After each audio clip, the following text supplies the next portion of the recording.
It's not like any of us actually sets out to take a boring landscape photo, right?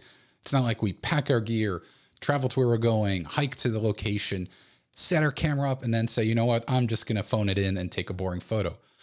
But it happens to the best of us, right? It happens to me all the time. And there are certain reasons why that happens. And so in this video, I want to share with you 5 traps of why your landscape photos might not be as strong as they could be. So let's dive in. What's going on, everyone? My name is Brian Matiash, and I want to welcome you to this video. So again, there are the best of intentions. None of us want to go out and make that effort and just come home with boring photos. Now, I can speak from experience that this happens to me all the time. It's just one of those things where, for whatever reason, I'm not thinking clearly, I'm not really paying attention to what I'm doing, and I fall into one of these traps, and the photo just ends up looking not as strong as it is. It might not be a bad photo, but it might not be the strongest version of itself. And that's what I want to cover in this video. Now, there are different traps for different types or styles of photography, whether you're maybe doing portraits or shooting a wedding or landscape photography or product photography. There are certain things, certain traps that you can fall into that will just, again, keep your composition from being as effective as it is. And I use that word composition intentionally. This isn't about editing. We're not going to do any editing discussions here. This is all about how you engage your camera with the scene right up until you press that shutter button. And so let's jump over to the desktop here. And I've got a handful of examples that I want to show you that illustrate these traps that I'm talking about. So again, we're not going to talk about editing. We're just talking about how you engage with your scene, your camera, and the scene in front of you. So the first trap that I want to talk about is ineffective framing of your primary subject. So let's look at this photo here. So this is the kind of photo that I would call a gimme shot, and I'm going to make an entire video just on that concept of the gimme shot. I've written about it in my book, The Visual Palette, and I've talked about it a lot because I think it's a very real concept. The gimme shot is basically like the photo when you get to the location, you put your camera down and you're not really thinking, you just take the photo.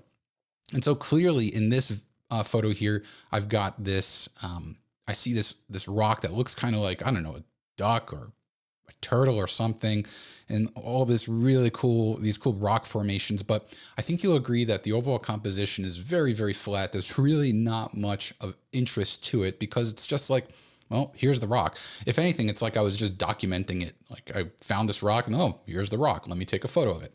So when you don't have an effective way of framing your subject, it loses interest in your viewer. And so let's move over to another example. So all I did here was I went back several feet and I put the subject, I almost let the subject kind of go in the background. Like in this photo, obviously the subject is taking up the bulk of the frame. There's no question about what I'm presenting to the viewer, but it's not the most effective way of presenting it. And so you can see by putting the subject over here, kind of relegating it over here to the kind of right third and also the upper third, it has more interest, even though it's not taking up the bulk of the frame.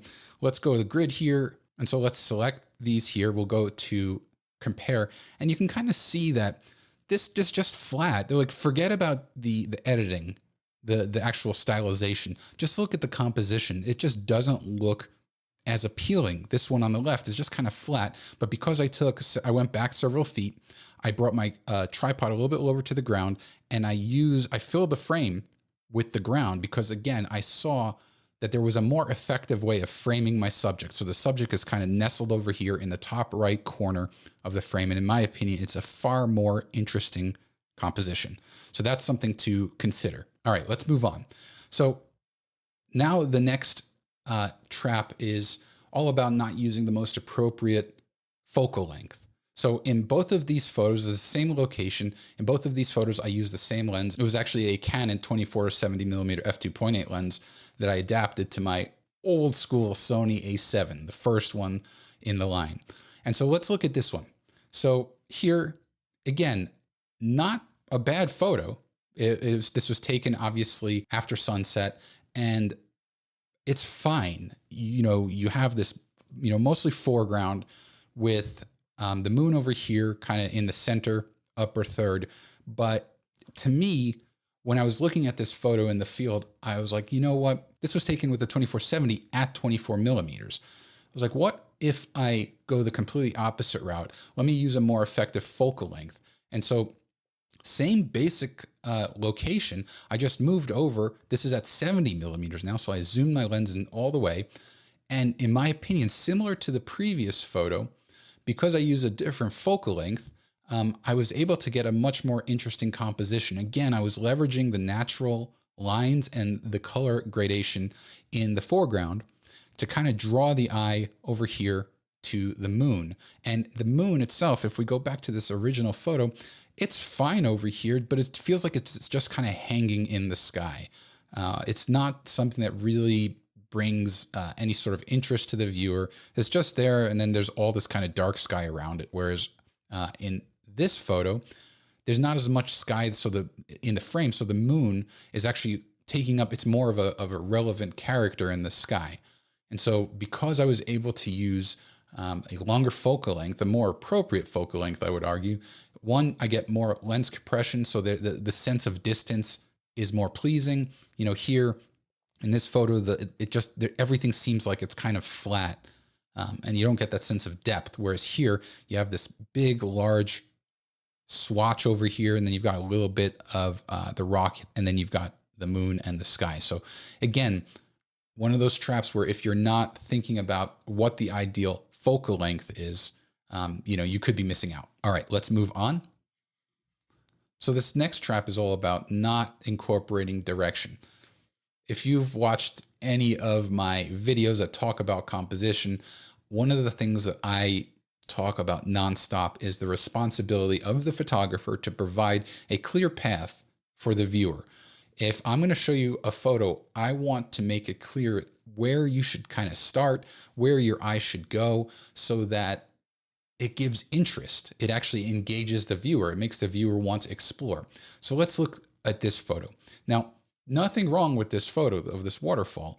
It kind of falls down the middle, and then there's just a slight curve here. But for the most part, even with the symmetry, I don't find it very exciting. You know, having this bright straight line down the middle, I think degrades the composition.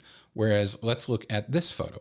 So this photo, I zoomed in a little bit and I put the waterfall clearly on the right third of the frame. And it also creates this more pleasing line. So you've got this line over here on the right coming down, and then this diagonal line going this way. And for a lot of people, it's more visually pleasing for any sort of dominant vertical line to be on the left, especially if you live in a country where your alphabet goes from left to right as opposed to right to left. And so even if we were to go to photo here and then flip it horizontally, this is also a very pleasing shot. Again, we're starting from the left and we're kind of going to the bottom right, as opposed to this photo where, again, it's just kind of straight down. The only thing I would say that it has going for it is that there's this kind of pleasing symmetry in the upper half of the frame, but that gets broken up in the lower half. So I kind of decided to abandon that symmetry by putting the waterfall more on the left third and creating this very clear sense of direction. Again, down the waterfall and then across the frame. And as you go across the frame, you start exploring all these other little bits and pieces. That makes for a much more enjoyable experience for the viewer. And so that's why I want to bring up this trap. All right, moving on to the fourth trap. This is all about not thinking about or forgetting what the ideal orientation of your photo composition should be. What I mean by that, should it be vertical or horizontal? Now, in this age of vertical video everywhere and Instagram and all these other social platforms really preferring vertical, you might think like, oh yeah, let's shoot vertical more often. But here's an example of this bridge with this waterfall here, and I shot it vertically, and I think it's just, I don't like it at all. And it's not that it's a bad execution per se, although, you know, whether you're not you're into long exposure photography is for another video. But because I have this shot vertically, and it just so happens that the way I was positioned, my camera has all of this, you know, it had all this water in the foreground. So it's just like, all right, cool. You have this little bit of interest in the upper third of the frame and then just negative space. And it's not negative space in a good way, in my opinion. It's just kind of like, this is very flat. It's very boring. There's no depth. Because of the way the long exposure was executed, there's no direction either. So it's really not very easy for a viewer to understand what's going on compared to a horizontal photo. So here, a horizontal photo, a little bit tighter, and you can see it's a lot more interesting. Because I went horizontal, I cut out all of this kind of empty, useless foreground.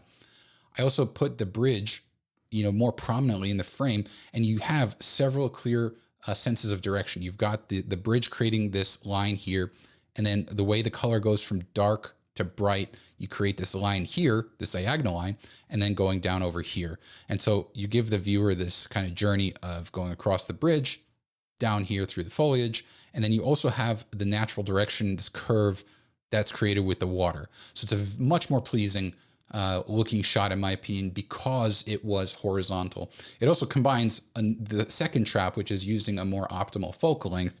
Again, here, this is a little bit wider because of the vertical orientation compared to here. This is horizontal. So this one was taken with a 70-200 at 70 millimeters. This one is a little bit tighter, same lens, just at 80 millimeters. So it gives you a little bit more control over the directionality of what's in the frame. All right, now let's move on to our fifth and final trap, and that is missing the mark with shutter speed.